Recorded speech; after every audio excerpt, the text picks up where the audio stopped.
একজন সাহাবী নাম খালিদ বিন ওয়ালিদ রাদিয়াল্লাহু তাআলা। উহুদের যুদ্ধে যে সাহাবীটা তার পরিকল্পনা মাফিক অন্যান্য সাহাবীদেরকে হত্যা করা হয়েছিল, তাদেরকে দুনিয়া থেকে বিদায় করে দেওয়া হয়েছিল। তার মূল থিমটা করেছিলেন ওয়ালিদ, খালিদ বিন ওয়ালিদ রাদিয়াল্লাহু তাআলা আনহু। নবীজির এই প্রিয় সাহাবী প্রথমত উহুদ যুদ্ধের দিন মুসলমানদেরকে ছন্নছাড়া তিনি করে ফেলেন। সেই খালিদ বিন ওয়ালিদ রাদিয়াল্লাহু তাআলা আনহু প্রায় 250টা বেশি যুদ্ধে তিনি অংশগ্রহণ করেন, তিনি সেনাপতি ছিলেন। খালিদ বিন ওয়ালিদ রাদিয়াল্লাহু তাআলা আনহু তিনি যেই যুদ্ধে যেতেন সেই যুদ্ধে আল্লাহ পাক মুসলমানদের বিজয় দিতেন। এমন ধারণা যখন সবাই করল খালিদ বিন ওয়ালিদ রাদিয়াল্লাহু তাআলা আনহু যেই যুদ্ধে যায় মুসলমানদেরকে আল্লাহ পাক সেখানে বিজয় দান করেন, একটা শিরিকের গন্ধ খলিফাতুল মুসলিমিন হযরত ওমর পেয়ে গেলেন। কারণ বিজয় দেওয়ার মালিক হলো আল্লাহ, খালিদ গেলে কি বিজয় হবে নাকি? আল্লাহ যদি বিজয় না দেন পৃথিবীর যেই যাক না কেন বিজয় হবে না। আমার ভাইরা, আমার বন্ধুগণ, সেই খালিদ বিন ওয়ালিদ রাদিয়াল্লাহু তাআলা আনহু দুনিয়া থেকে তিনি বিদায় হয়ে যাবেন।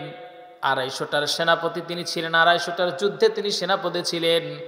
সর্বশেষ খালিদ বিন ওয়ালিদ রাদিয়াল্লাহু তাআলা আনহু দুনিয়াতে তিনি বিদায় হয়ে যাবেন, বিছানায় তিনি মৃত্যুর সঙ্গে পাঞ্জা লড়ছেন।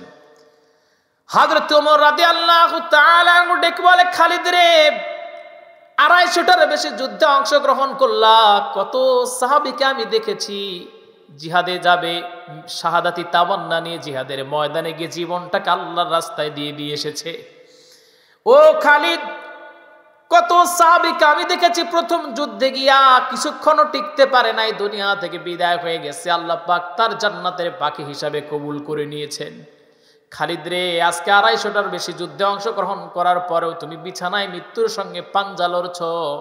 খালিদ বিন ওয়ালিদ রাদিয়াল্লাহু তাআলা আনহু চোখের পানি তিনি ফেলে হাউমাউ করে কান্না শুরু করে দিলেন।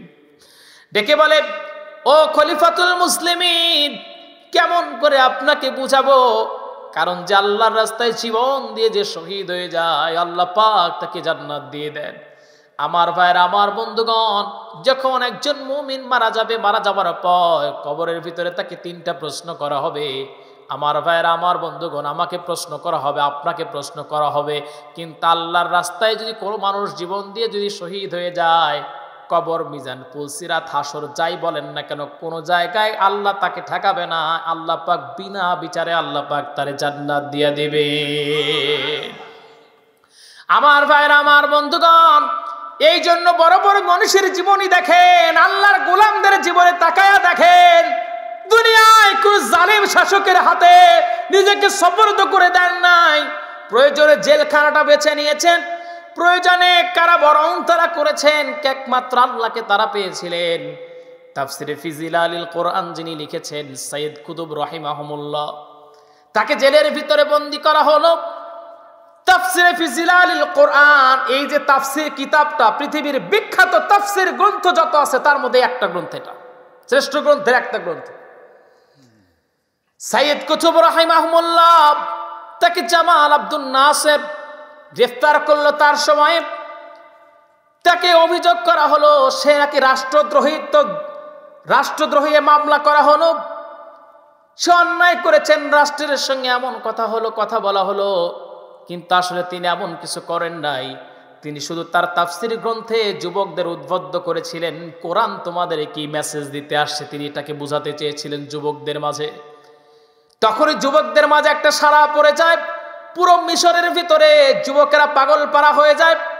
তারা শুধু আল্লাহর দ্বীন, আল্লাহর বিজয়ের পতাকা তারা দেখতে চেয়েছিলেন যুবকেরা। জামাল আব্দুল নাসির এটা সহ্য করতে পারে নাই। এই জন্য তাফসিরে ফি জিলালিল কোরআন যিনি লিখেছেন আল্লামা সাইয়্যিদ কুতুব রাহিমাহুমুল্লাহ, তাকে জেলের ভিতরে বন্দী করা হলো। এরপর তাকে বন্দী করে বলা হলো, সাইয়্যিদ কুতুব, তোমার সময় আছে, এখনো যুবকদেরকে তুমি বুঝাও, তোমার আমরা ছেড়ে দিব। সাইয়্যিদ কুতুব রাহিমাহুমুল্লাহ তিনি বললেন, এই জীবনটা সংক্ষিপ্ত জীবন, এই সংক্ষিপ্ত জীবনে আমি দুনিয়াকে গ্রহণ করতে চাই না, বরং আমি লম্বা জীবন, যেটার শুরু আছে যেটার শেষ নাই, সেই জীবনটাকে আমি প্রাধান্য দিয়েছি, সেটাকে আমি গ্রহণ করে নিয়েছি। সাইয়্যিদ কুতুব রাহিমাহুমুল্লাহ এরপর তাকে ফাঁসির রায় দিয়ে দেওয়া হলো। ফাঁসির রায় যখন তাকে দিয়ে দেওয়া হবে, তার পূর্বে তিনি জেলের ভিতরে বসে একটা কবিতা তিনি যুবকদের উদ্দেশ্য করে তিনি লিখেছিলেন। সেই কবিতায় তিনি বোঝাচ্ছেন, যুবকদেরকে ডেকে বলছেন, ও যুবকেরা, তোমরা হতাশ হয়ে যেও না, তোমরা কখনো আল্লাহর রজ্জুকে কখনো তোমরা ছেড়ে দিও না। অবশ্যই খুব দ্রুত ফজরের একটা সূর্য উদিত হবে, যেই সূর্যটা হলো ইসলামের সূর্য। পুরো মিশরটাকে ইসলামের সুশীতল ছায়ার নিচে আল্লাহ পাক কবুল করে নিবেন। আমার ভাইরা, আমার বন্ধুগণ, সাইয়্যিদ কুতুব রাহিমাহুমুল্লাহ এরপরে তাকে যখন ফাঁসির কাস্টে নিয়ে যাওয়া হবে, একজন আলেম আসলেন, আর আলেম এসে ডেকে বলল, সাইয়্যিদ কুতুব, তুমি পড়ো লা ইলাহা ইল্লাল্লাহু মুহাম্মাদুর রাসূলুল্লাহ। সবাই বলি সাল্লাল্লাহু। সাইয়্যিদ কুতুব রাহিমাহুমুল্লাহ বলেন, আল্লাহর গোলাম, তুই কি জানিস নাকি আমি কোন কারণে আজকে কারাবরণ করেছি, ফাঁসির কাস্টে ঝোলার জন্য প্রস্তুতি নিচ্ছি? তুই কি জানিস? আমি তো ওই কালেমার দাওয়াত দেওয়ার কারণে আজকে জেলের ভিতরে বন্দী। ওই কালেমার দাওয়াত দেওয়ার কারণে কিছুক্ষণ পর আমার ফাঁসির কাস্টে ঝুলানো হবে। আর তুই একই কালেমার দাওয়াত দেওয়ার কারণে সরকার ধরে বেতন দেয়। তার মানে বোঝা যায়, তোর কালেমা আমার কালেমা কখনো এক হতে পারে। আমার ভাইরা, আমার বন্ধুগণ, সাইয়্যিদ কুতুব রাহিমাহুমুল্লাহ তাকে জেলের ফাঁসির কাস্টে নিয়ে যাওয়া হলো। দুনিয়া থেকে তাকে বিদায় করে দেওয়া হলো।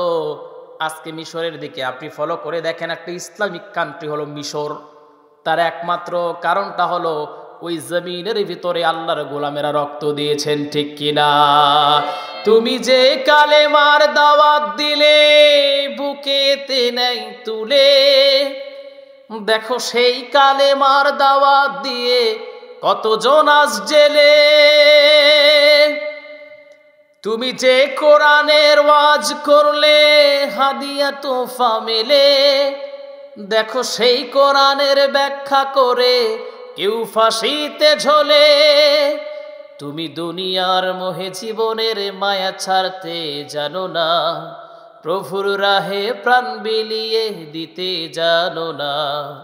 কেমন মুসলমান তুমি একটু ভাবো না, কেমন তোমার ঈমান একটু বলো না।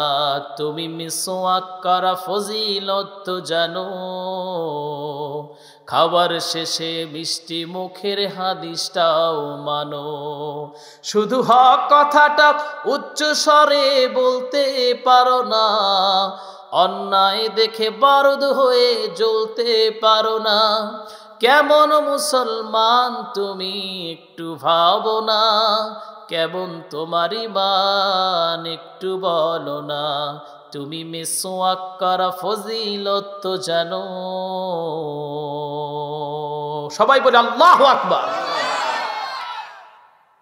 আমার ভাইরা, আমার বন্ধুগণ, খালিদ বিন ওয়ালিদ রাদিয়াল্লাহু তাআলা আনহু দুনিয়া থেকে বিদায়ের পূর্বে খলিফাতুল মুসলিমিন ডেকে বললেন, খালিদ রে, বলো তুমি আমার কাছে কিছু চাও কিনা, তোমার পরিবারের জন্য কিছু চাও কিনা? খালিদ বিন ওয়ালিদ রাদিয়াল্লাহু তাআলা আনহু ডেকে বললেন, খলিফাতুল মুসলিমিন, আর্থিক কোনো সংকট আমার পরিবারে কোনোদিন আসবে না, কারণ আমি আমার সন্তানদেরকে সকাল যখন সুবহে সাদিক হয়ে যাবে, ফজরের নামাজের পর সূরা ইয়াসিন পড়ার তাগিদ আমি তাদের শিক্ষা দিয়েছি।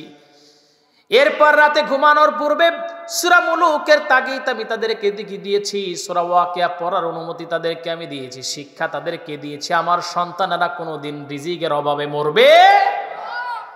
আমার ভাইরা, আমার বন্ধুগণ, তিনি ডেকে বললেন, খলিফাতুল মুসলিমিন, আপনার কাছে চাওয়ার পাওয়ার কিছুই নাই, আপনি একটু দোয়া করেন, বিছানায় মারা গেলে হলে আল্লাহ যাতে আমার শাহাদাতি মৃত্যু দান করে।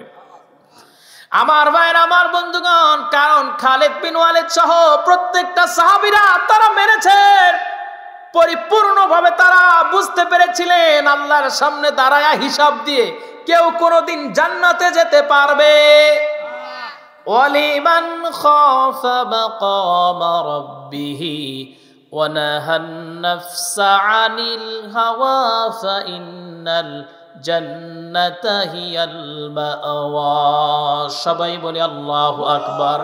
আল্লাহ পাক বলেন, যে নফস, যে আত্মা আল্লাহর সামনে দাঁড়ানোকে ভয় করে, আল্লাহ পাক তার জন্য জান্নাতে মাওয়া রেখে দিয়েছেন। আমার ভাইরা, আমার বন্ধুগণ, আল্লাহর সামনে যদি দাঁড়ানোকে কোনো সন্তান ভয় করতো, তাহলে কোনো সন্তান মা বাবার সঙ্গে খারাপ আচরণ করতে পারতো না।